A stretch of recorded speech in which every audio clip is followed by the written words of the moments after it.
Hello दोस्तों, स्वागत है आपका हमारे YouTube चैनल पर। प्लीज दोस्तों, आज की कहानी बहुत ही ज्यादा रोमांस भरी स्टोरी है और बहुत ही मजेदार है। प्लीज स्टोरी को लास्ट तक सुनिएगा, बहुत मजा आने वाला है। तो चलिए जल्दी से कहानी शुरू करते हैं। दोपहर का समय था, घर में सन्नाटा पसरा हुआ था। मैं और मेरे देवर, जो हमेशा की तरह छोटे छोटे मुद्दों पर हंसी खुशी बहस करते थे, आज ब्लू फिल्म देखने को लेकर बहस में उलझ गए। वह अपने पसंदीदा एक्शन फिल्म देखना चाहते थे, जबकि मैं रोमांटिक ब्लू फिल्म पर जोर दे रही थी। बात बहस से बढ़कर झगड़े तक पहुंच गई। मैं गुस्से में भर गई थी। मेरी सहन शक्ति जैसे जवाब दे रही थी। उन्होंने चिढ़ाते हुए कुछ ऐसा कह दिया जो मेरे अहंकार को ठेस पहुंचा गया। ताव में आकर मैंने पास रखा तौलिया खींच दिया जो उनके हाथ में था। अचानक इस हरकत से कमरे में एक पल के लिए सन्नाटा छा गया। वह हक्का बक्का रह गए और मुझे भी अपने किए पर तुरंत पछतावा हुआ। मुझे समझ में नहीं आया कि मैं क्या करूं। उनकी आंखों में हल्की नाराजगी थी, लेकिन वह कुछ कहे बिना चुपचाप दूसरे कमरे में चले गए। मैंने महसूस किया कि मेरा यह कदम गलत था। रिश्तों की नींव आपसी समझ और सम्मान पर टिकी होती है, और मैंने उस पल में उसे झकझोर दिया था। थोड़ी देर बाद जब मैंने अपनी गलती स्वीकार करने की हिम्मत जुटाई, तो मैं उनके पास गई। वह अपने फोन पर कुछ स्क्रॉल कर रहे थे, लेकिन जैसे ही मैंने कहा, मुझे माफ कर दीजिए देवर जी, गुस्से में मैंने गलत कर दिया, उन्होंने मुस्कुराकर मेरी ओर देखा। उन्होंने कहा, भाभी, झगड़े तो होते रहते हैं, लेकिन आपका ऐसा गुस्सा पहली बार देखा। खैर, अब मूवी चुनने का फैसला आपके हाथ में है, लेकिन अगली बार मुझसे इतनी जल्दी नाराज मत हुआ कीजिए। उनकी बात सुनकर मैं मुस्कुरा दी और दोनों ने आपस में मूवी के लिए सहमति बना ली। उस दिन मुझे एक बड़ी सीख मिली। रिश्तों में बहसें और झगड़े आम बात हैं, लेकिन इनसे बड़ा है एक दूसरे की भावनाओं को समझना और उनकी कद्र करना।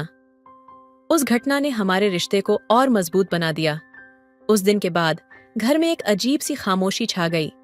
देवर जी और मेरे बीच की हंसी ठिठोली जैसे कहीं गुम हो गई थी। हर बार जब भी हम एक दूसरे के सामने आते, एक असहज चुप्पी माहौल पर हावी हो जाती। मेरे मन में अपराध बोध था और उनके व्यवहार में एक दूरी झलकने लगी थी, लेकिन इस दूरी में कुछ और भी था। रात का समय था, बच्चे सो चुके थे और मेरे पति किसी काम से बाहर गए हुए थे। मैं बालकनी में बैठी चाय पी रही थी जब अचानक देवर जी वहां आ गए। पहली बार मैंने उन्हें इतने शांत और गंभीर देखा। उनके चेहरे पर एक अजीब सा दर्द था, जैसे वह मुझसे कुछ कहना चाह रहे हों, लेकिन शब्द नहीं मिल रहे थे। उन्होंने धीमे से कहा, भाभी, उस दिन जो हुआ उससे मैं नाराज नहीं हूं, पर जाने क्यों कुछ बदल गया है। मैं चौंक गई। उनकी आवाज में एक ऐसी गहराई थी जो मुझे भीतर तक झकझोर गई। मैंने जवाब में सिर्फ क्या कहा। उन्होंने नजरें झुका लीं और कहा, मैंने कभी सोचा भी नहीं था कि एक पल में इतने सारे भाव एक साथ आ सकते हैं। गुस्सा, शर्मिंदगी और शायद कुछ ऐसा भी जिसे मैं खुद समझ नहीं पा रहा। उनकी ये बात सुनकर मेरा दिल तेजी से धड़कने लगा। मैं समझ नहीं पा रही थी कि यह बातचीत हमें किस दिशा में ले जा रही है। मैं बस उनकी ओर देखती रही। उनकी आंखों में कुछ ऐसा था जो मुझे बेचैन कर रहा था। भाभी, उन्होंने फिर कहा, आपसे मजाक करते करते शायद मैंने कुछ ज्यादा ही महसूस करना शुरू कर दिया है। मुझे नहीं पता ये सही है या गलत, लेकिन उन्होंने वाक्य अधूरा छोड़ दिया। मैं समझ गई कि बात अब उस हंसी ठिठोली से बहुत आगे बढ़ चुकी थी।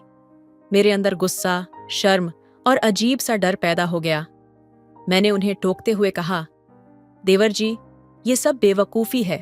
हम एक ही परिवार का हिस्सा हैं और ऐसी बातें रिश्तों को तोड़ सकती हैं। वह चुप हो गए, लेकिन उनके चेहरे पर एक गहरी उदासी थी। अगले दिन से उनका व्यवहार बदल गया। वह मुझसे कतराने लगे और जब भी हम आमने सामने आते, उनकी आंखों में एक दर्द दिखता था। मुझे समझ नहीं आ रहा था कि इस स्थिति को कैसे संभालूं। एक रात जब मैं अकेली अपने कमरे में बैठी थी, तो मेरे अंदर भी सवाल उठने लगे। क्या मैं भी कुछ ऐसा महसूस कर रही हूं जिसे मैं खुद से छिपा रही हूं? क्या यह भावना महज एक भ्रम है या कुछ और? मेरे मन में हलचल मच गई। आने वाले दिनों में हमारे रिश्ते और जटिल होते गए। हमने एक दूसरे से बात करना लगभग बंद कर दिया, लेकिन हमारी खामोशी भी बहुत कुछ कह रही थी। मैंने खुद को अपने पति और परिवार के प्रति जिम्मेदारियों में व्यस्त रखने की कोशिश की, लेकिन हर बार उनकी आंखों का दर्द और उनकी बात मेरे जहन में गूंजने लगती। एक दिन जब हम अकेले घर में थे, उन्होंने अचानक कहा, भाभी, मैं अब यहाँ ज्यादा दिन नहीं रहूंगा। मैं अपने एक दोस्त के साथ बाहर शिफ्ट हो रहा हूँ। शायद इससे सब कुछ ठीक हो जाए। उनकी यह बात सुनकर मेरा दिल टूट गया, लेकिन मैंने इसे जाहिर नहीं होने दिया। मैंने बस कहा, यह सही होगा। उस रात मैं बहुत देर तक रोती रही। रिश्ते सिर्फ खून के नहीं होते, बल्कि वह भावनाओं से भी जुड़े होते हैं। और यहाँ भावनाओं का एक ऐसा जाल बन गया था जिसे न तो हम समझ पा रहे थे और न ही सुलझा पा रहे थे। कुछ हफ्तों बाद देवर जी ने घर छोड़ दिया। घर में एक खालीपन आ गया। सब कुछ सामान्य लग रहा था, लेकिन मेरा दिल जानता था कि कुछ हमेशा के लिए बदल गया है। मैंने खुद से वादा किया कि जो हुआ उसे मैं अपने रिश्तों की पवित्रता पर हावी नहीं होने दूंगी। लेकिन कभी कभी जब रात की खामोशी गहरी होती है और मैं अकेले बैठती हूँ, तो उनकी आंखों में छुपे उन अनकहे शब्दों की यादें मुझे बेचैन कर देती हैं। रिश्ते आसान नहीं होते। कभी कभी हम अपनी सीमाएं पार करने लगते हैं, लेकिन उन्हें समझदारी से संभालना ही सही होता है। कुछ बातें दिल में दबा देना ही बेहतर है, क्योंकि उनकी सच्चाई से सामना करने का साहस हमेशा नहीं होता। देवर जी के घर छोड़ने के बाद सब कुछ सामान्य सा लगने लगा था, लेकिन मेरे अंदर एक अजीब सी बेचैनी थी। मैंने खुद को समझाने की कोशिश की कि यह सिर्फ समय का असर है और धीरे धीरे सब ठीक हो जाएगा। पर हर बार जब मैं उनके कमरे के सामने से गुजरती, तो उनके खाली बिस्तर और सूने कमरे की यादें मुझे परेशान कर जातीं। रातों को जब सब सो जाते, मैं उनकी कही बातों को याद करती। उनकी आंखों में जो दर्द था वो मुझे बार बार झकझोरता। क्या मैं भी कुछ ऐसा महसूस कर रही हूँ जिसे मैं स्वीकारने से डर रही हूँ? ये सवाल हर रात मेरी नींद उड़ा देता। एक दिन अचानक उनका फोन आया। उन्होंने कहा, भाभी, आप कैसी हैं? मैंने खुद को संयत रखते हुए कहा, सब ठीक है। तुम कैसे हो? फोन पर उनकी आवाज हल्की कांप रही थी। उन्होंने कहा, मैं ठीक हूं, लेकिन घर की बहुत याद आती है, और आपकी भी। उनकी यह बात सुनकर मेरे अंदर कुछ टूट गया। मैं चुप रह गई। उन्होंने फिर कहा, क्या मैं गलत हूं भाभी? जो कुछ भी मैं महसूस करता हूं, क्या वह सच में गलत है? मैंने हिम्मत जुटाते हुए कहा, हाँ देवर जी, ये गलत है। रिश्तों की मर्यादा को समझना जरूरी है। उन्होंने धीमे स्वर में कहा, मर्यादा के बारे में सोचते सोचते दिल से सच छिपाना आसान नहीं है। मैं जानता हूं कि आपको भी कुछ महसूस होता है, लेकिन आप इसे खुद से छिपा रही हैं। उनकी यह बात सुनकर मैं सुन्न हो गई। मेरे अंदर हजारों भावनाएं उमड़ रही थीं, गुस्सा, अपराध बोध और कहीं न कहीं एक अनकही ख्वाहिश। कुछ हफ्तों बाद मैं अपनी ननद की शादी में गई। परिवार का हर सदस्य वहां मौजूद था, और उसी बीच देवर जी भी आए। इतने दिनों बाद उन्हें देखकर मेरा दिल तेजी से धड़कने लगा। वह पहले से ज्यादा गंभीर और आत्मविश्वासी लग रहे थे, लेकिन उनकी आंखों में वही पुरानी तड़प छुपी हुई थी। शादी की हलचल के बीच एक रात जब मैं बालकनी में अकेली खड़ी थी, तो वह अचानक वहां आ गए। भाभी, आपसे एक बार और बात करनी थी, उन्होंने कहा। मैंने खुद को शांत रखते हुए कहा, क्या बात है? उन्होंने मेरी ओर देखते हुए कहा, आप मुझसे क्यों भाग रही हैं? आप यह क्यों नहीं मान लेती कि हमारे बीच जो कुछ है वह सिर्फ एक भ्रम नहीं है? उनकी यह बात सुनकर मैं असमंजस में पड़ गई। मैं जानती थी कि यह बात गलत दिशा में जा रही है, लेकिन मेरे अंदर कहीं न कहीं एक ऐसा कोना था जो उनकी बात को सच मानने के लिए तैयार था। देवर जी, रिश्ते केवल भावनाओं पर नहीं टिकते। हमें समाज, परिवार और मर्यादाओं का भी ध्यान रखना पड़ता है, मैंने कहा। उन्होंने धीरे से कहा, क्या आप अपने दिल की सच्चाई से हमेशा भागती रहेंगी भाभी? न कि आंखों में देखना मुश्किल हो गया। मैं वहां से चली गई, लेकिन उस रात मेरी आंखों से आंसू बहते रहे। शादी के बाद देवर जी ने हमारे घर आना लगभग बंद कर दिया। मैंने सोचा था कि वक्त के साथ यह सब भुला दिया जाएगा, लेकिन ऐसा नहीं हुआ। वह मेरे सपनों में आने लगे और उनकी बातें मेरे दिल में गूंजती रहीं। एक दिन जब मैं अपने पति के साथ बाजार में थी, तो अचानक देवर जी दिखाई दिए। उनके साथ एक लड़की थी। वह खुश दिख रहे थे और मैंने पहली बार उनके चेहरे पर वह दर्द गायब देखा। ये कौन है? मैंने उनसे पूछा। उन्होंने मुस्कुराकर कहा, ये मेरी मंगेतर है, अगले महीने हमारी शादी है। उनकी बात सुनकर मेरे पैरों के नीचे से जैसे जमीन खिसक गई।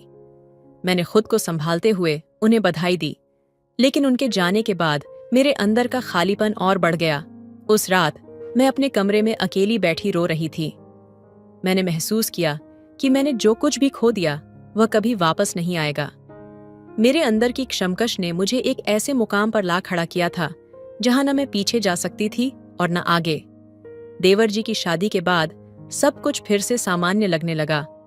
उन्होंने मुझसे कभी कोई बात नहीं की और मैंने भी खुद को उनके बिना जीना सिखा लिया। लेकिन कभी कभी जब मैं अकेली होती हूँ तो उनकी आंखों की वह तड़प और उनके अनकहे शब्द मुझे याद आते हैं। शायद यह वही अधूरा इश्क था जो अपनी जगह कभी नहीं पा सका। कुछ कहानियां कभी पूरी नहीं होती, वे हमारी जिंदगी का हिस्सा बनकर हमें हमेशा याद दिलाती हैं कि कुछ रिश्तों को दिल में दफन कर देना ही बेहतर होता है। ये कहानी इस बात का प्रतीक है कि जिंदगी में हर भावना का सामना करना जरूरी है, लेकिन हर भावना को सही दिशा देना हमारी जिम्मेदारी है। रिश्तों की जटिलता अक्सर हमें ऐसे मोड़ पर ला खड़ा करती है जहां दिल और दिमाग की लड़ाई कभी खत्म नहीं होती। उनको ही ख्वाहिश है। देवर जी की शादी को 6 महीने हो चुके थे। सब कुछ सामान्य लग रहा था। उनके घर आने जाने में कोई कमी नहीं थी और वे अब पहले से ज्यादा खुश और व्यवस्थित दिखते थे। उनकी पत्नी मीरा एक प्यारी और समझदार लड़की थी। वह सबके साथ जल्दी घुल मिल गई थी, लेकिन मेरे मन में जो कुछ चल रहा था वह मुझसे छिपा नहीं रह पा रहा था। हर बार जब मैं उन्हें देखती तो एक अनकहा दर्द मेरे अंदर उठता। मैं खुद से सवाल करती कि यह सब कब खत्म होगा। क्यों मैं अब भी उनकी आंखों में वही अनकही ख्वाहिश देखती हूँ जिसे मैंने दबाने की कोशिश की थी। एक दिन घर में पूजा का आयोजन था। पूरा परिवार मौजूद था। मैंने खुद को व्यस्त रखा ताकि किसी भी तरह से उनके करीब जाने से बच सकूं, लेकिन नियति जैसे कुछ और ही चाहती थी। शाम को पूजा के बाद मैं रसोई में अकेली बर्तन धो रही थी। तभी अचानक पीछे से एक आवाज आई, भाभी, क्या आपकी मदद कर सकता हूँ? मैंने पलट कर देखा। देवर जी थे। उनका चेहरा शांत था, लेकिन उनकी आंखें वहीं पुरानी बातें कह रही थीं। मैंने थोड़ा सख्त लहजे में कहा, यहाँ सब ठीक है, आप बाहर जाइए। उन्होंने धीमे से कहा, इतना सख्त क्यों हो गई हैं भाभी? क्या मेरे जाने से भी आप खुद को ठीक नहीं कर पाईं? उनकी यह बात सुनकर मेरी सांस रुक गई। मैंने उनकी ओर देखा और पहली बार मेरी आंखों में आंसू आ गए। आपको यह सब कहने की कोई जरूरत नहीं है। अब आप शादीशुदा हैं। ये सब खत्म हो चुका है, मैंने लगभग फुसफुसाते हुए कहा। उन्होंने कदम आगे बढ़ाते हुए कहा, खत्म हो चुका है? सच में भाभी? तो फिर क्यों आपकी आंखें हर बार मुझे देखकर वही सवाल पूछती हैं जो मेरा दिल पूछता है? मैंने उनकी ओर गुस्से में देखा, लेकिन मेरे अंदर की बेचैनी मुझे रोक रही थी। उस रात जब सब सो चुके थे, मैं बालकनी में बैठी हुई थी। ठंडी हवा चल रही थी और मैं खुद को संभालने की कोशिश कर रही थी। तभी अचानक वह फिर से आ गए। आप इस वक्त यहाँ क्या कर रहे हैं? मैंने कठोरता से पूछा। उन्होंने मेरे पास बैठते हुए कहा, भाभी, यह खामोशी अब मुझे बर्दाश्त नहीं होती। मैंने शादी कर ली ताकि यह सब खत्म हो जाए, लेकिन सच कहूं, मीरा को देखकर भी हर बार आपके चेहरे की याद आती है। मैं खुद से लड़ रहा हूं, लेकिन आपसे दूर नहीं जा पा रहा। उनकी यह बात सुनकर मेरा दिल धड़कने लगा। मैंने गुस्से और आंसुओं के बीच कहा, आप ये सब क्यों कर रहे हैं? क्या आपको एहसास नहीं कि यह सब कितना गलत है? मीरा आपकी पत्नी है और मैं आपकी भाभी हूं। यह रिश्ता कोई जगह नहीं रखता। उन्होंने धीरे से मेरा हाथ पकड़ लिया। मैंने कोशिश की भाभी, बहुत कोशिश की, लेकिन हर बार मैं वहीं लौट आता हूं, आपके पास। मुझे नहीं पता कि यह सही है या गलत, लेकिन मैं सिर्फ इतना जानता हूं कि यह मेरी सच्चाई है और शायद आपकी भी। उनका यह स्पर्श मेरे अंदर तूफान खड़ा कर गया। मैं चाहकर भी अपने हाथ पीछे नहीं खींच सकी। उस पल में मेरे सारे तर्क, मेरी सारी मर्यादाएं धुंधली पड़ने लगीं। उस रात के बाद सब कुछ और मुश्किल हो गया। हम दोनों एक दूसरे से कतराने की कोशिश करते, लेकिन जब भी आमने सामने आते तो हमारे बीच की खामोशी हजारों शब्दों से ज्यादा बोल जाती। एक दिन मीरा ने मुझसे कहा, भाभी, मुझे लगता है कि कुछ दिनों से देवर जी थोड़ा परेशान रहते हैं। क्या आप जानते हैं कि बात क्या है? उनकी यह बात सुनकर मेरा दिल कांप गया। मैंने उन्हें दिलासा देते हुए कहा, नहीं मीरा, शायद काम का तनाव होगा, आप उनसे बात कीजिए। उस रात मैं खुद को कोसती रही। मैंने खुद से कहा, यह सब बंद होना चाहिए। मैं अपने परिवार, अपने रिश्तों को इस जहर से बर्बाद नहीं होने दूंगी। कुछ दिनों बाद मैंने हिम्मत जुटाकर उनसे बात करने का फैसला किया। जब मैं उन्हें अकेले में मिली तो मैंने कहा, यह सब खत्म करना होगा। आप अपनी पत्नी और अपने जीवन पर ध्यान दीजिए। हमारे बीच जो कुछ भी है वह सिर्फ एक गलत फहमी है। इसे यहीं रोक देना ही सही है। उन्होंने उदासी भरी आंखों से मेरी ओर देखा और कहा, आप जो चाहती हैं मैं वही करूंगा भाभी, लेकिन यह जान लीजिए मैं कभी भी इस सच्चाई को नहीं भुला पाऊंगा। उस दिन के बाद उन्होंने मुझसे दूरी बना ली। वे मीरा के साथ खुश दिखने की कोशिश करते, लेकिन मैं जानती थी कि उनके दिल में अब भी वही ख्वाहिश छुपी हुई थी। कभी कभी जब मैं अकेले बैठी होती हूँ तो उनकी आंखों की वह तड़प और उनके अनकहे शब्द मुझे याद आते हैं। मैं जानती हूँ कि यह सब गलत था, लेकिन दिल की ख्वाहिशों को दबाना हमेशा आसान नहीं होता। उनकी शादीशुदा जिंदगी चलती रही और मैं अपने रिश्तों की मर्यादा निभाने में जुटी रही, लेकिन हमारे बीच का यह अधूरा इश्क, यह अनकही दास्तां हमेशा के लिए हमारे दिलों में एक जख्म बनकर रह गई। ये कहानी एक सच्चाई को उजागर करती है कि हर ख्वाहिश पूरी नहीं होती और हर रिश्ते को सही दिशा देना हमारी जिम्मेदारी है। लेकिन कुछ रिश्ते ऐसे होते हैं जो अधूरे रहते हुए भी हमारे दिलों पर अपनी गहरी छाप छोड़ जाते हैं। तो दोस्तों, आपको यह कहानी कैसी लगी कमेंट करके जरूर बताइए। हेलो दोस्तों, स्वागत है आपका हमारे YouTube चैनल पर। दोस्तों, यदि मेरे चैनल पर नहीं होंगे तो प्लीज मेरे चैनल को सब्सक्राइब कर लीजिएगा। तो चलिए जल्दी से कहानी सुनाते हैं। मैं 22 साल की एक खूबसूरत जवान लड़की थी। मैं जब कॉलेज के लिए रोज की तरह बस पकड़ती थी। वो दिन भी ऐसा ही था। सूरज की हल्की किरणें, हल्की ठंडी हवा और बस की खचाखच भीड़। अंदर घुसने के बाद बड़ी मुश्किल से एक सीट मिली। तभी एक लड़का मेरे पास आकर बैठ गया। उसकी उम्र भी मेरी जितनी ही लग रही थी। शर्मीली मुस्कान, गहरी आंखें। कुछ ही देर में उसने मुझे हल्के से धक्का देना शुरू किया, शायद भीड़ का बहाना लेकर।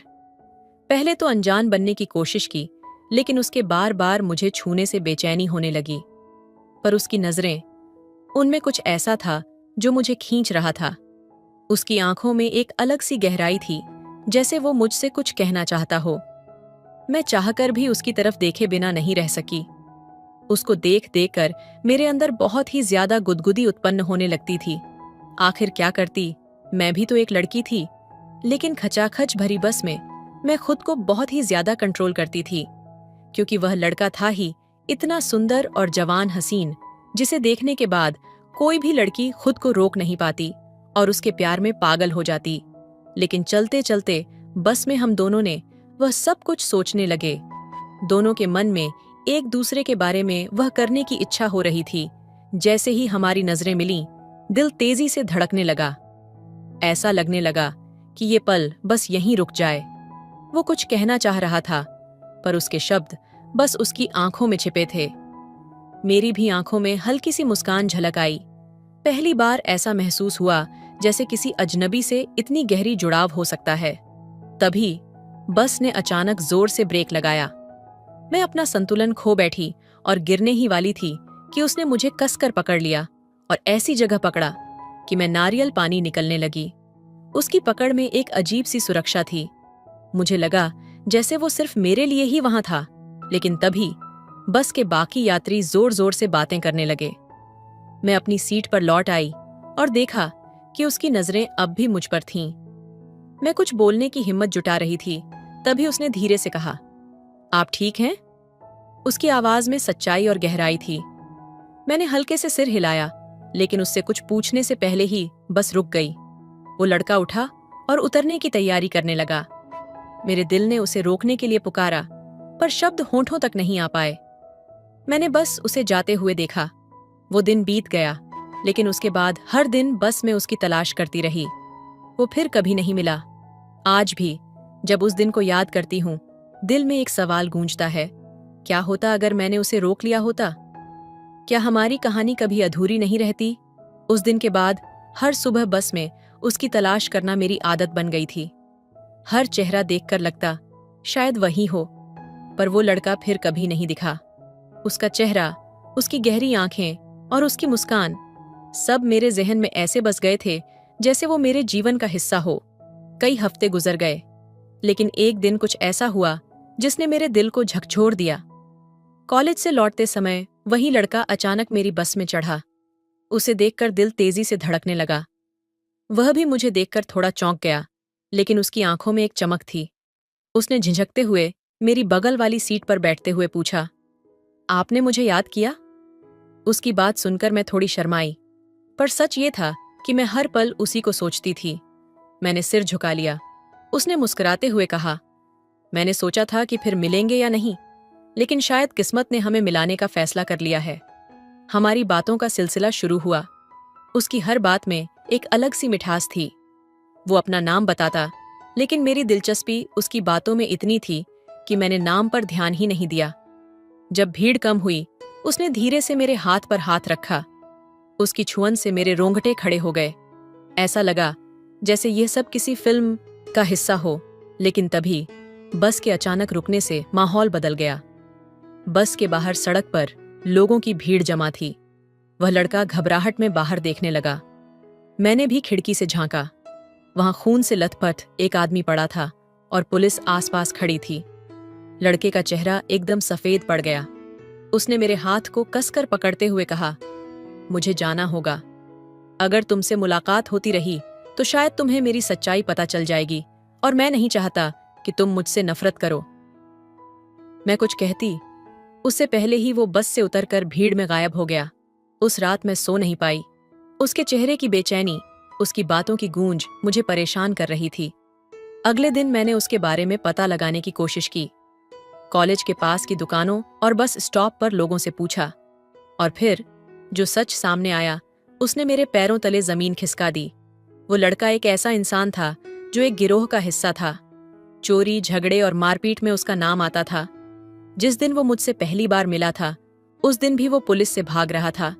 मेरी दुनिया जैसे टूट गई, लेकिन हैरानी की बात यह थी कि जितना मैं उससे दूर जाने की कोशिश करती, उसका ख्याल उतना ही मेरे दिल में गहराई तक बसता जा रहा था। वो मुझसे अलग था, खतरनाक, लेकिन फिर भी सच्चा। मुझे यकीन था कि उसके पास एक ऐसा दिल है जो शायद सिर्फ मेरे लिए धड़कता था। कुछ दिनों बाद एक रात मेरे घर की खिड़की पर हल्की आहट हुई। मैंने पर्दा हटाकर देखा तो वही लड़का था। उसके चेहरे पर गहरी चोट के निशान थे। उसने फुसफुसाते हुए कहा, मैं सिर्फ तुम्हें एक आखिरी बार देखने आया हूं। मुझे लगा बिना तुम्हें देखे मैं मर जाऊंगा।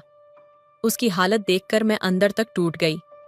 मैंने दरवाजा खोला और उसे अंदर बुला लिया। उसकी आंखों में पानी था, लेकिन फिर भी वो मुस्कुरा रहा था। उसने कहा, मैं जानता हूं कि हमारा साथ मुमकिन नहीं है, पर तुम्हें खोने का डर मुझे जीने नहीं दे रहा। उस रात हम घंटों बात करते रहे।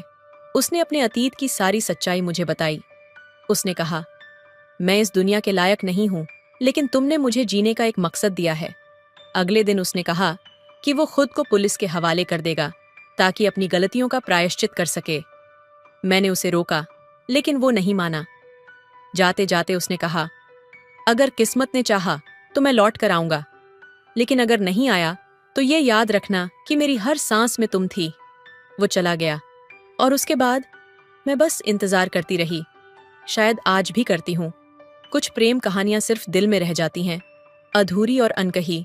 उसके जाने के बाद मेरे अंदर एक अजीब सा खालीपन था, जैसे उसने जाते जाते मेरी आत्मा का एक हिस्सा भी साथ ले लिया हो। हर रात जब खिड़की की ओर देखती तो ऐसा लगता जैसे वो अभी भी वहां खड़ा है, अपने उदास चेहरे के साथ। मैं उसकी बातों को याद करके खुद को समझाने की कोशिश करती कि उसने सही किया, लेकिन दिल मानने को तैयार नहीं था।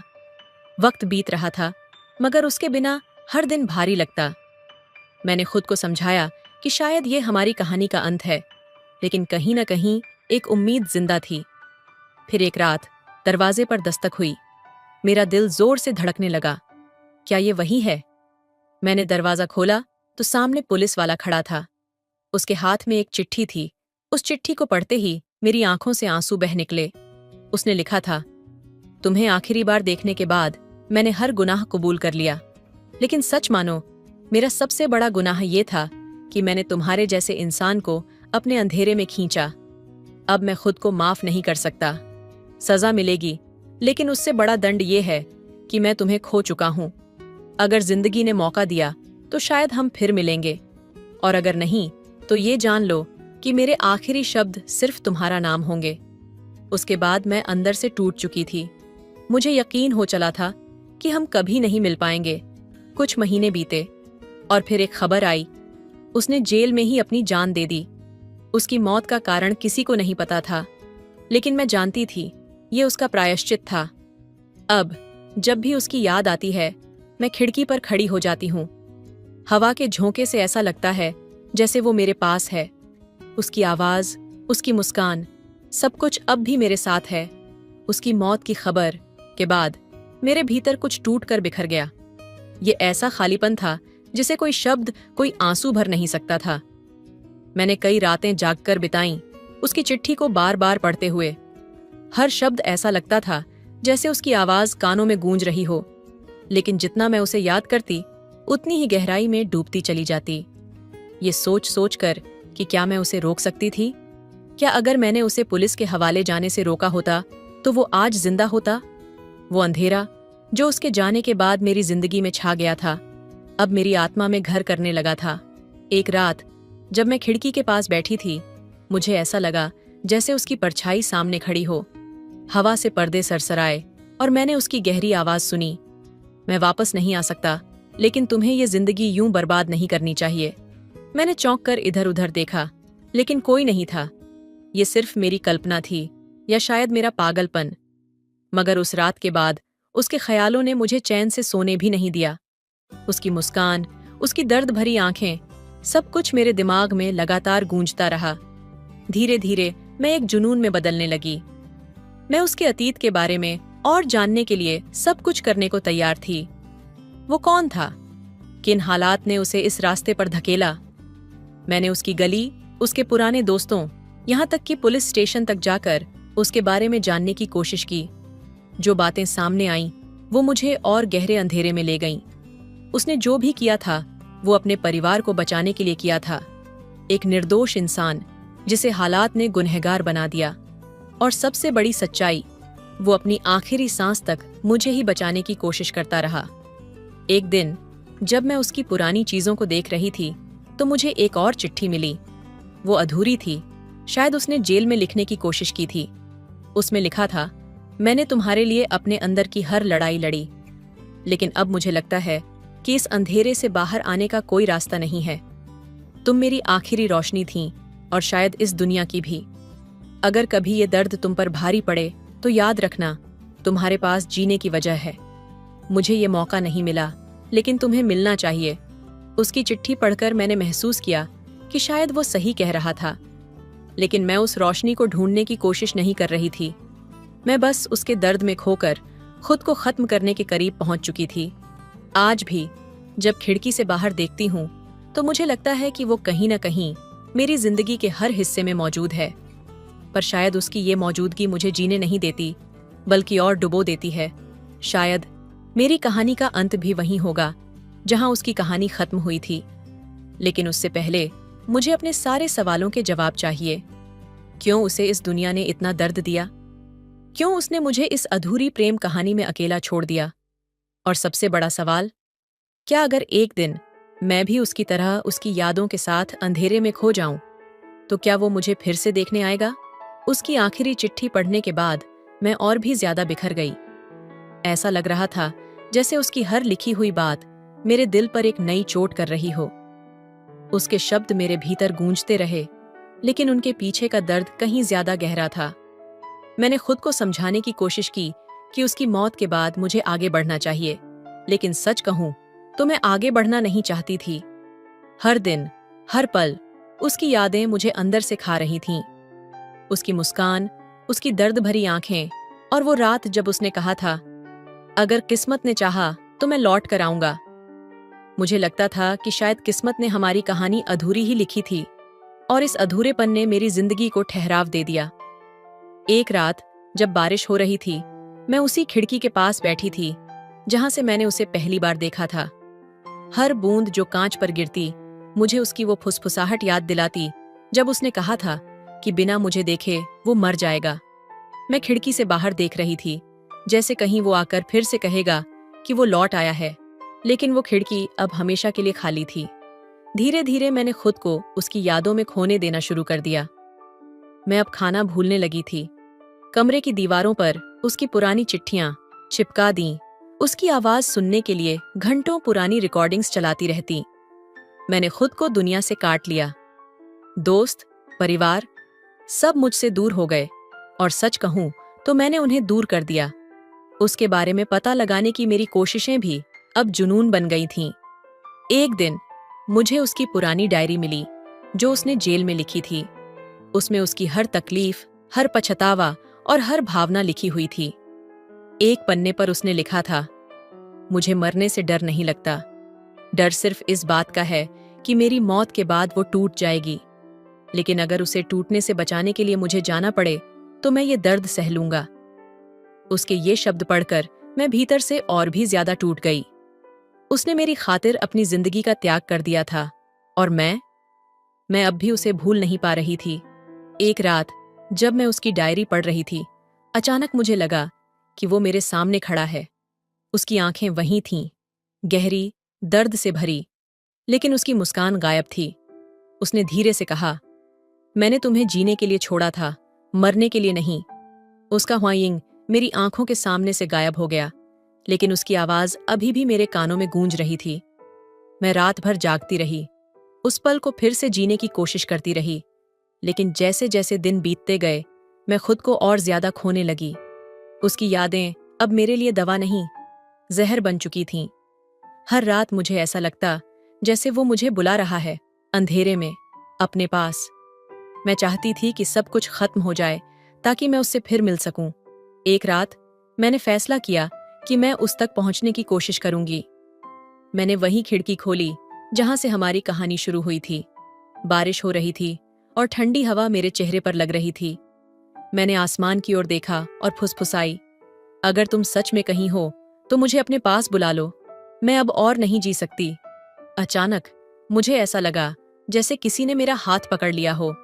मैंने पलट कर देखा, लेकिन वहां कोई नहीं था। उसकी खुशबू हवा में तैर रही थी। शायद यह उसका संकेत था कि मेरी कहानी खत्म होने का वक्त आ गया है, या शायद ये मेरा पागलपन था। लेकिन उस रात मैंने तय कर लिया कि मैं उसकी यादों के साथ इस जिंदगी को और नहीं जीऊंगी। उसके बिना जीना मरने से भी बड़ा सजा थी, और अब मैं इस सजा को और नहीं झेल सकती थी। कहानी का सार और उसका प्रभाव।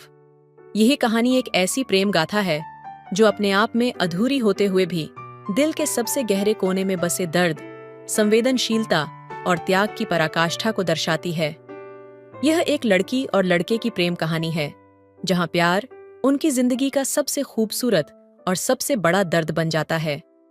कहानी में प्रेम, समर्पण और पछतावे का एक ऐसा अद्भुत मिश्रण है जो पाठकों को गहराई से छूता है। लड़के का अपनी गलतियों को स्वीकार करना, प्रेमिका के लिए अपनी जिंदगी का त्याग करना, और लड़की का उस प्रेम में इतना डूब जाना कि वह अपनी ही जिंदगी से दूर हो जाती है। ये सब कुछ प्रेम की उस गहराई को दर्शाता है जो कभी कभी इंसान को तोड़कर भी संपूर्ण बना देती है। ये कहानी सिखाती है कि सच्चा प्रेम कभी कभी त्याग मांगता है। लड़के ने अपने गुनाहों का प्रायश्चित करते हुए प्रेमिका को बचाने के लिए खुद को कुर्बान कर दिया। यह दिखाता है कि सच्चा प्रेम केवल पाने का नाम नहीं, बल्कि देना और दूसरों की भलाई के लिए त्याग करने का साहस भी है। कुछ प्रेम कहानियां कभी पूरी नहीं होती, लेकिन उनकी अधूरापन ही उनकी खूबसूरती है। ये कहानी इस बात को साबित करती है कि प्रेम केवल साथ रहने में नहीं, बल्कि उस एहसास में है जो किसी को हमेशा के लिए हमारी यादों में जीवित रखता है। ये कहानी दिखाती है कि कभी कभी किसी के चले जाने के बाद उसकी यादें जिंदगी के लिए बोझ बन सकती हैं। लड़की का अपने प्रेमी की यादों में इस कदर खो जाना कि वह अपनी ही जिंदगी को नकार देती है, यह सिखाता है कि प्यार को याद रखना जरूरी है, लेकिन अपनी जिंदगी के मूल्य को भूलना नहीं। लड़के के दिल में अपने गुनाहों का पछतावा और लड़की के दिल में उसे न रोक पाने का दर्द, दोनों यह सिखाते हैं कि अगर समय रहते हम कुछ कर सकते हैं तो हमें वह करना चाहिए। देर से लिया गया पछतावा इंसान को भीतर तक तोड़ सकता है। कहानी का नकारात्मक पक्ष यह है कि दोनों पात्र अपने अपने संघर्षों में इस कदर उलझे रहते हैं कि उनकी जिंदगी अंधेरे में डूब जाती है। लड़का अपने अपराधों से भागता है जबकि लड़की उसकी यादों में खो जाती है। यह मानसिक स्वास्थ्य की एक महत्वपूर्ण झलक देता है। प्रेम की यह कहानी अधूरी है, लेकिन इसकी अधूरी गहराई ही इसे भावनात्मक रूप से इतना शक्तिशाली बनाती है। कभी कभी प्रेम का अंत सुखद नहीं होता, लेकिन वह अपने पीछे ऐसे एहसास छोड़ जाता है जो जिंदगी भर साथ रहते हैं। इस कहानी में प्रेम का अंत मृत्यु से होता है। लड़के की मौत और लड़की की खुद को खत्म करने की इच्छा यह दर्शाती है कि गहरा प्रेम कभी कभी इंसान को आत्मविनाश की ओर ले जा सकता है। यह कहानी उन लोगों को गहराई से छूती है जिन्होंने किसी को खोया है या अपने जीवन में कभी गहरा प्यार किया है। यह प्यार की उस निस्वार्थता को दिखाती है जो अपने आप में सबसे सुंदर और सबसे दर्दनाक होती है। कहानी यह संदेश देती है कि प्रेम कभी खत्म नहीं होता, वह हमें किसी न किसी रूप में हमेशा के लिए बदल देता है। लेकिन यह भी जरूरी है कि हम अतीत के दर्द को अपने वर्तमान पर हावी न होने दें। प्रेम को याद करना और उससे सीखना जरूरी है, लेकिन अपनी जिंदगी को जीना उससे भी ज्यादा जरूरी है। तो दोस्तों, आपको यह कहानी कैसी लगी कमेंट करके जरूर बताएं। मिलते अगली कहानी में, तब तक अपना ख्याल रखिए। धन्यवाद। मैं छोटी उम्र में ही बहुत जवान और खूबसूरत दिखती थी। मेरी उम्र सिर्फ 14 साल थी, लेकिन मेरा जिस्म भरा हुआ था और मैं 20 साल की लड़की लगती थी। मैं सब बहनों से छोटी थी, लेकिन अपनी जिस्म की वजह से मैं उनसे बड़ी और खूबसूरत लगती थी। इतनी छोटी उम्र में मैं 40 नंबर पहनती थी। मैं जब भी बाहर जाती तो हर कोई मेरी तरफ देखता। मैं जिस गाड़ी में स्कूल जाती वह ड्राइवर भी मेरे ऊपर नजरें जमाए रखता। स्कूल में टीचर मेरे सर पर जानबूझकर आकर खड़ा हो जाता था। मुझे यह सब कुछ बहुत अजीब लगता था। एक दिन मैं बाजार कपड़े खरीदने गई तो मैं एक बहुत बड़ी शॉप पर दाखिल हुई। मुझे एक जोड़ा पसंद आ गया। मैंने दुकानदार से कहा कि मैं यह पहनकर चेक करना चाहती हूँ। दुकानदार मेरी तरफ देखकर फौरन मान गया।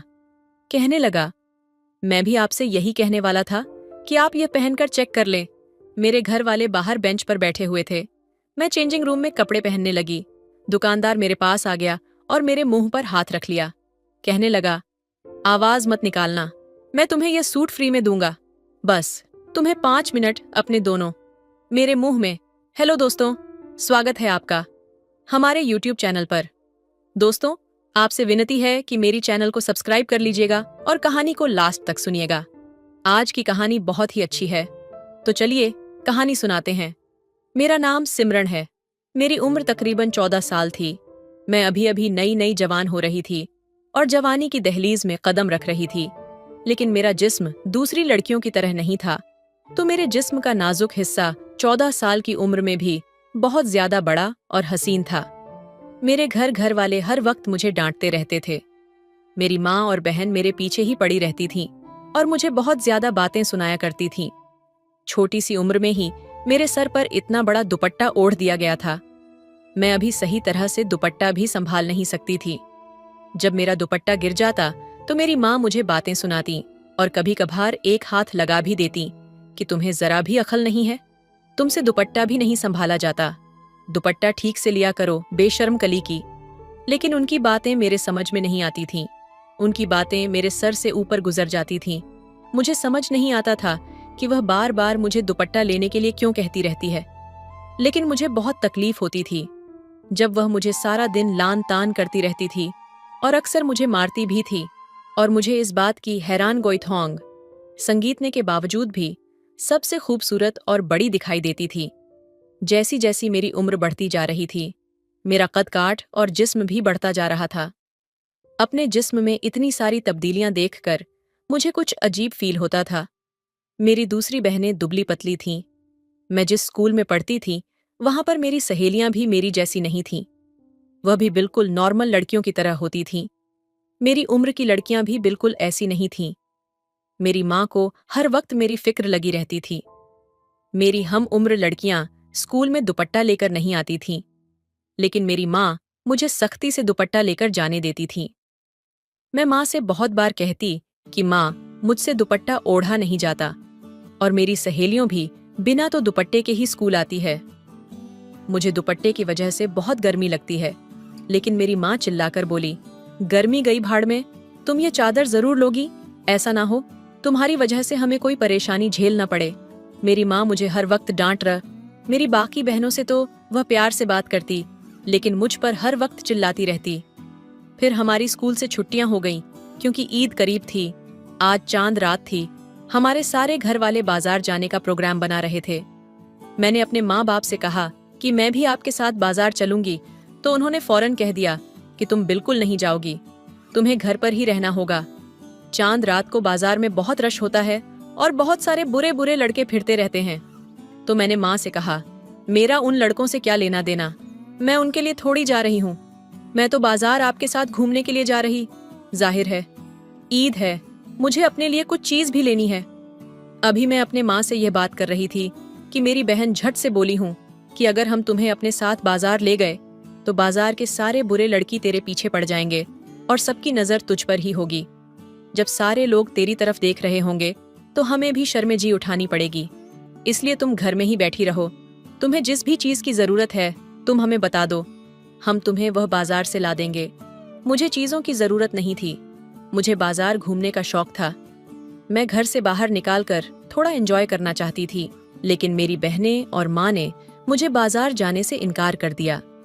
मैं रोती हुई अपने कमरे में चली गई।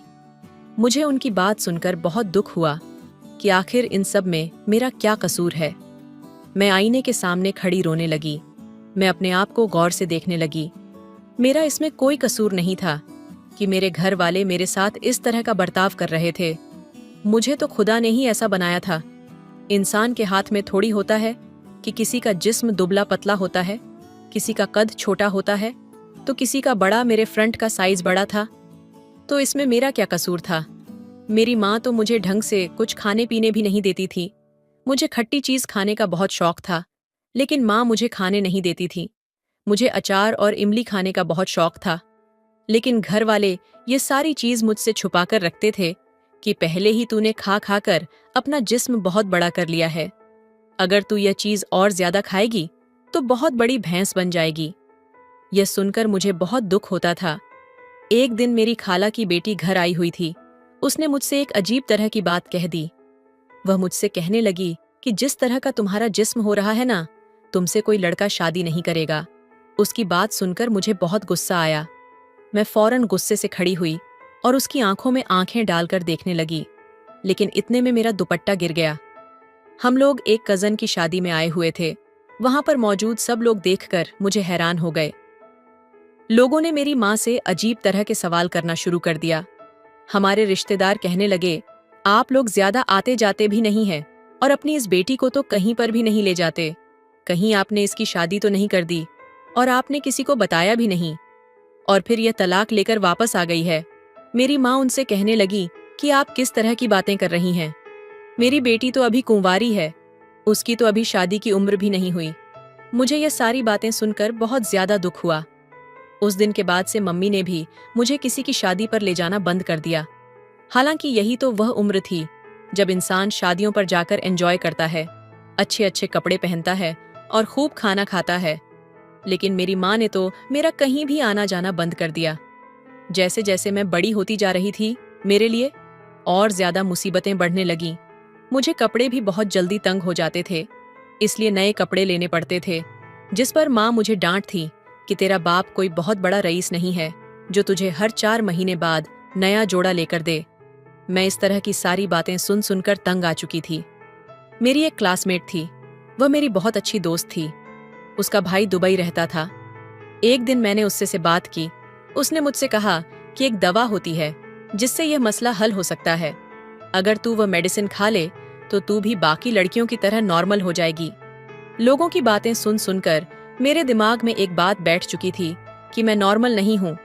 मैंने उसे कहा कि प्लीज मेरी मदद करो, प्लीज मुझे वह मेडिसिन ला दो, मैं तुम्हें जितने पैसे कहोगी ला दूंगी। ये कहकर मैं पुरसुकून हो गई। 2-3 बाद एक दिन माँ मेरे पास आई और कहने लगी, तुम्हारे लिए एक रिश्ता आया है, मुझसे कहने लगे कि तुम तैयार रहना। मैं हैरान हो गई। हालांकि मुझसे बड़ी अभी बहनें थीं, अभी उनकी शादी नहीं हुई थी और मैं सबसे छोटी थी, तो मुझे क्यों सबसे पहले ब्याह रहे थे। मैं उनके लिए एक तरह का बोझ थी। जल्द से जल्द वह मुझसे जान छुड़वाना चाहते थे। माँ की बात सुनकर मैं बिल्कुल खामोश हो गई। मैं माँ से झगड़ा नहीं करना चाहती थी, क्योंकि वह मेरी माँ थी, लेकिन उन्हें शायद इस बात का एहसास नहीं था कि मैं भी उनकी बेटी हूँ, और वह भी। सबसे छोटी छोरी बेटियां तो बहुत लाडली होती हैं, लेकिन मेरे लिए ऐसा कुछ नहीं था। सबसे ज्यादा बातें में ही सुन रही थीं। अपने वजूद की वजह से पता नहीं मुझे क्या क्या सहाना पड़ रहा था। इसलिए घर वाले मेरे जिस्म की वजह से ही मेरी शादी सबसे पहले करना चाहते थे। शाम को मैंने काला जोड़ा पहन लिया। मेरी माँ मेरे कमरे में आई और मुझे देखा। मैंने कहा, माँ, मैं कैसी लग रही हूँ? यकीनन मैं बहुत खूबसूरत लग रही थी, क्योंकि काला रंग मुझ पर बहुत जचता था। मेरी माँ ने मेरी बात का जवाब देने की बजाय मुझसे एक सवाल पूछ लिया। तुमने इस सूट के साथ यह दुपट्टा क्यों लिया है? मैंने कहा, इसके साथ यही दुपट्टा है। मैंने कहा, यह बहुत छोटा है। माँ ने दूसरी बहन को आवाज दी कि दूसरा दुपट्टा लेकर आओ, वह इस सूट के साथ चल जाएगा। मेरी बहन दूसरा दुपट्टा लेकर आई तो वह बहुत बड़ा था। मैंने माँ से कहा कि माँ, ये बहुत बड़ा दुपट्टा है। माँ कहने लगी कि बड़ा है तो क्या हुआ, तेरा जिस्म छोटा है क्या? जितना बड़ा तेरा जिस्म है वह इतने बड़े दुपट्टे में ही छुपे। उन्होंने मुझे इस तरह लपेटा कि मेरा चेहरा ही बस नजर आ रहा था। 10 मिनट बाद मुझे चाय लेकर बाहर जाना था। लड़के वाले आ चुके थे। वह लोग माँ से बातें कर रहे थे। इतने में मेरी बहन मेरे पास आई और कहने लगी कि यह लोग तो जॉइंट फैमिली वाले हैं, इनका घर तो मर्दों से भरा हुआ है, तेरा वहां पर क्या बनेगा? तुझे तो अपने आप को छुपा कर रखना पड़ेगा। मेरी बहन मेरा मजाक उड़ा रही थी और जिस तरह से वह मुझ पर हंस रही थी, उसकी हंसी मेरे दिमाग को अजियत दे रही थी। मुझसे यह सब कुछ बर्दाश्त नहीं हो रहा था। 10 मिनट के बाद मैं चाय लेकर बाहर गई तो उन्होंने मुझसे जिस अंदाज से देखा था, उनके रद्द अमल बहुत अजीब था। लेकिन जैसे ही मैं सोफे पर बैठी तो मेरा दुपट्टा कुछ सरक सा गया, क्योंकि मुझसे इतना बड़ा दुपट्टा संभाल नहीं जाता था। दुपट्टा गिरने की वजह से उनकी नजर मेरे जिस्मों पर पड़ गई तो उनकी एक औरत माँ से कहने लगी, बहन, क्या आपकी बेटी की शादी पहले भी हो चुकी है? तो मेरी माँ ने कहा कि नहीं, इसकी शादी कहाँ से हुई है, यह तो सबसे छोटी है। असल में बड़ी वाली पढ़ाई में बहुत लायक है, तो हम चाहते हैं कि वह पढ़ाई करती रहे और कुछ बन जाए, उसके बाद उसकी शादी करवा देंगे। लेकिन वह कहने लगे कि यह तो हमें शादीशुदा लग रही है, ये तो 2-3 बच्चों की माँ लग रही है। गैर शादीशुदा लड़की तो बहुत पतली होती है, लेकिन आपकी बेटी का जिस्म जिस तरह का जिस्म नजर आ रहा है, ऐसे लग रहा है कि जैसे ये 2-3 बच्चों की माँ है और इस वक्त भी हाला लग रही है। मेरी माँ ने कहा कि ऐसी नहीं, कोई बात नहीं है, हम आपको कसम देने के लिए तैयार हैं। अब इससे से ज्यादा और क्या हो सकता था। उन्होंने कहा कि नहीं, हमें तो मामला ही कुछ और लग रहा है। हमारा इकलौता बेटा है, हमारा बेटा बहुत लाडला है। आजकल तो लोग ठीक ठाक लड़कियों की ही मुंह भर भर के बातें करते हैं। अगर हम आपकी बेटी को ब्याह कर ले गए तो सारी जिंदगी लोगों के ताने सुनने पड़ेंगे। हम आपसे माफी चाहते हैं। मुझे उनके इनकार सुनकर बहुत दुख हुआ।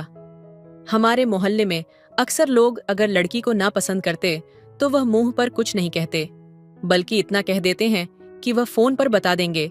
लेकिन उन्होंने तो मुझे मुंह पर ही इनकार कर दिया था। वह लोग तो चले गए, लेकिन माँ ने मेरी पिटाई करना शुरू कर दी।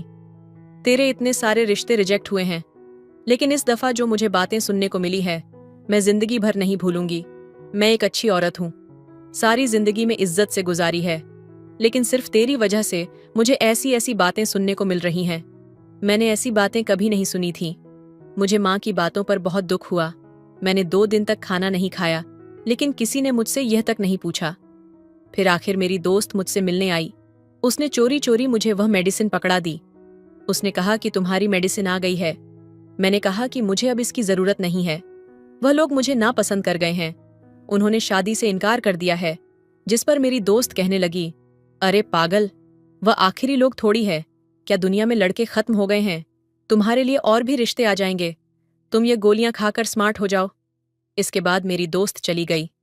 मैंने जज्बात में आकर वह गोलियां खा लीं। मैंने कुछ दिन से खाना भी नहीं खाया था, जब मैं बाहर निकली तो मेरी तबीयत खराब हो गई और मैं बेहोश हो गई। खैर, मेरी तबीयत खराब होने के बाद मेरे घर वालों को कुछ मुझ पर रहम आया।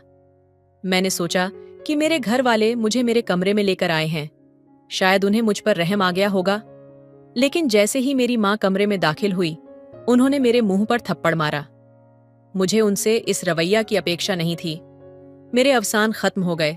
फिर वह मुझसे कहने लगी, बेशर्म लड़की, तुझे शर्म नहीं आई? तू किस तरह की मेडिसिन मंगवा रही है? ये किस तरह की मेडिसिन है जो तू खा रही है और इसी तेरा ये हाल हुआ है? इसका मतलब तेरे इरादे कुछ और है। तू जानबूझकर अपना आप सबको दिखा रही है, तो सबको बताना चाहती है कि तू बहुत मोटी ताजी है, तेरा जिस्मानी हुस्न बहुत बड़ा है, तुझे शर्म नहीं आती। ऐसा करते हुए मुझे तुझसे ऐसी उम्मीद नहीं थी, मुझे अपनी माँ से इस तरह की उम्मीद नहीं थी। कुछ भी हो जाता, मगर उनको यह सब नहीं करना चाहिए था। अब तो मैं अपनी माँ की तरफ देख भी नहीं रही थी, बस रोए जा रही थी। माँ ने वह गो बाथरूम में फेंक दी और पानी बहा दिया। मैं रोए जा रही थी, लेकिन मेरी माँ ने मुझे देखा तक नहीं। इस बात को कहीं दिन गुजर गए। सब घर वाले मुंह से नाराज थे। कोई मुझे खाना भी नहीं पूछता था, मुझसे बात भी नहीं करता था। ऐसा लगता था कि मैं मेंटली मरीज बन जाऊंगी और पागल हो जाऊंगी। फिर मेरे लिए एक रिश्ता आया। लड़की की माँ देखने आई, लेकिन लड़की की माँ अकेली मुझे देखने आई थी, लेकिन उसकी आंखें कमजोर थीं। मैं चुपचाप उनके सामने बैठी रही और मैंने अपने आप को चादर में छुपाए रखा। उनके जाने के बाद मेरी बहनें मेरा और ज्यादा मजाक बनाने लगीं कि अगर मेरी सांस की आंखें कमजोर ना होती तो वह भी तुझे ना करके जाती, उसे क्या पता तेरा जिस्म कैसा है कैसा नहीं। मैंने उनकी किसी भी बात का जवाब नहीं दिया। मैंने अपने लिए लड़ना छोड़ दिया था, क्योंकि मुझे पता था कि शादी के बाद मुझे और भी बुरे हालात का सामना करना पड़ सकता था। न जाने मेरा पति मेरे साथ क्या करेगा। मैंने सब कुछ सुनने की आदत बना ली थी। जब मेरी शादी की तैयारी चल रही थी तो मेरी सास ने मेरे लिए बहुत सारे कपड़े बनाकर भेजे। मेरी सास मुझसे बहुत प्यार से बातें करती थी। मेरी सास ने बताया कि एक दफा कपड़े पहन कर देख लो। मेरी बहन के मुंह से निकल गया कि अभी तो शायद पूरे आ भी जाएंगे, लेकिन बाद में हो सकता है कि तंग हो जाए। मेरी सास ने कहा कि तुम ऐसी बातें क्यों कर रही हो? तुम्हें दुल्हन के साथ ऐसा मजाक नहीं करना चाहिए, तुम्हें उसका दिल नहीं दुखाना चाहिए। मेरी सास मेरी बहन को डांट रही थी। मुझे अपनी सास की बातें सुनकर बहुत खुशी हुई। चलो, कोई तो मेरे हक में बोला। मेरी बहन का ऐसा चेहरा हो गया था जैसे मेरी सास ने उसकी बहुत बेइज्जती कर दी हो। मुझे पहली बार ऐसा लगा था कि कोई तो है जो मेरा साथ दे रहा है, लेकिन मेरी सास की नजर कमजोर थी। अगर वह मुझे देख लेती तो शायद वह मेरा साथ ना देती। मैंने अपने पति की तस्वीर देखी हुई थी, वह दिखने में स्मार्ट लगते थे। मेरी सास ने मुझे बताया कि उनका एक ही बेटा है, वह बहुत जज्बाती और गुस्से वाला है, इसलिए मुझे ऐसी लड़की चाहिए जो सब्र कर सके। आज मेरी शादी की रात थी। मेरा पति आने वाला था। मुझे मालूम था कि मेरा पति मुझे देखकर बहुत बुरा भला कहेगा। मुझे उसकी बातें सुननी पड़ेगी। सारी जिंदगी यह सब कुछ बर्दाश्त करना पड़ेगा। मेरे पति ने कमरे में कदम रखा। उसने अपनी शेरवानी उतारकर एक टेबल पर रख दी। इस वक्त वह सलवार कमीज में था। मेरे पति ने मेरा घूंघट हटाया और मेरी तारीफ करने लगा। कहने लगा कि तुम बहुत खूबसूरत हो। मुझे संगीत संगीत हैरान गोइथोंग फोन पर किसी से बात कर रहे थे। शायद उन्हें कोई मुबारकबाद दे रहा था। मेरे पति उसको जवाब दे रहे थे कि खुदा ने मुझ पर बहुत कर्म किया है, मुझे एक बहुत अच्छी साथी मिला है, मैं उससे बहुत खुश हूं। मुझे लगता है कि मेरी जिंदगी अब बहुत अच्छी गुजरेगी। मुझे हमेशा से ऐसी बीवी का साथ चाहिए था जो इतनी खूबसूरत हो और इतनी समझदार भी। पति की बातें सुनकर मैं हैरान रह गई कि क्या मैं वाकई उन्हें इतनी पसंद आई हूं, और वह ऐसी बीवी चाहते थे। शादी के कुछ दिन बाद हमारे घर वालों ने हमारे लिए डिनर रखा। मैं अपने पति के साथ तैयार होकर अपने घर पहुंचे तो मेरी माँ ने मुझे फौरन देखकर कहा, तुमने ये कैसे कपड़े क्यों पहन रखे हैं? मैंने अपनी माँ से कहा कि आपको ये सब कहने की अब जरूरत नहीं है, मैंने बहुत अच्छे कपड़े पहने हुए हैं और मेरे पति को ये पसंद है। मेरी माँ मेरी तरफ हैरान गोइथोंग। संगीत मेरे पति ने मेरी माँ की तरफ देखा तो कहा, क्या बात है आंटी, कोई परेशानी है? उन्होंने कहा, नहीं बेटा, हम खाना खाने बैठे तो मेरी दूसरे बहनें भी मौजूद थीं। मेरी पति ने उनके सामने मेरी तारीफ की। उसने कहा कि जब से यह मेरी जिंदगी में आई है, मेरी जिंदगी मुकम्मल हो गई है। मैं बहुत खुश हूँ। मेरी बीवी मेरा बहुत ख्याल रखती है। हम दोनों ने एक ही प्लेट में खाना खाया। फिर वह मुझे बाहर घूमने ले गए। उन्हें मुझे कोई बड़ी चादर ओढ़ने का भी नहीं कहा। उनके पास एक बड़ी कार थी। उन्होंने कहा कि गाड़ी में ही तो बैठना है। मेरे पति मेरे साथ बहुत अच्छी तरह से पेश आ रहे थे। बार बार मुस्कुराकर मेरी तरफ देख रहे थे। वह हर थोड़ी देर बाद मेरे कान में सरगोशी करते और हम दोनों हंसते थे। माँ और मेरी बहन हम दोनों को अजीब तरह से देख रही थी। वह हैरान हो रही थी कि इसके पति ने तो इसे हाथ का छाला बनाकर रखा हुआ है, और यह शादी के शुरू में ही नहीं हुआ। आज हमारी शादी को 7 साल हो गए हैं। मेरे 3 बच्चे हैं और आज भी मेरे पति का रवैया मेरे साथ वैसा ही है। हम लोग बहुत खुश हैं। जो अच्छे लोग होते हैं उनको किसी बात से फर्क नहीं पड़ता। मेरे माँ और बहनों ने मेरे दिल पर बहुत जख्म लगाए, पर मेरे पति ने वह सारे जख्म भर दिए। मैं शादी से पहले बहुत दुख झेले थे, लेकिन मेरे पति ने उन दुखों को सुखों में बदल दिया। और यह सब कुछ सिर्फ मेरी सास की वजह से मुमकिन हुआ है, जिन्होंने मेरे पति की इतनी अच्छी तरबियत की है। मेरे 2 बेटे और 1 बेटी हैं। मेरे 2 बेटे और मैं अपने बेटों की भी ऐसी तबीयत करूंगी जो प्यार मुझे मेरी माँ से नहीं मिला, वह प्यार मैं अपनी बेटी को दूंगी। और जो परवरिश मेरी सास ने मेरे पति की है, वह मैं अपने बेटों की करूंगी। पति ने वह सारे जख्म भर दिए जो कभी दिल में गहरे घाव की तरह थे। शादी से पहले जो कड़वाहट और अकेलापन था, वह अब सुकून और खुशियों में बदल चुका है। इस बदलाव की जड़ें मेरी सास की परवरिश में थीं, जिन्होंने अपने बेटे को इंसानियत, प्यार और समझदारी का पाठ पढ़ाया। अब मेरी दुनिया मेरे पति और मेरे 3 बच्चों के इर्द गिर्द सिमटी हुई है। 2 बेटे और 1 बेटी। हर दिन उनके साथ बीतता है तो लगता है जैसे जिंदगी ने मुझे दूसरा मौका दिया हो। मैं अपने बच्चों को उस तरह की परवरिश देना चाहती हूँ जो सिर्फ बाहरी सफलता पर नहीं, बल्कि इंसानियत, सम्मान और प्रेम पर आधारित हो। जहाँ मैं एक ओर अपनी बेटी को वो सारा प्यार दूंगी जिसकी कमी मैंने अपने बचपन में महसूस की थी, वहीं अपने बेटों को ऐसे इंसान के रूप में तैयार करूंगी जो हर रिश्ते में संतुलन और गरिमा बनाए रखें।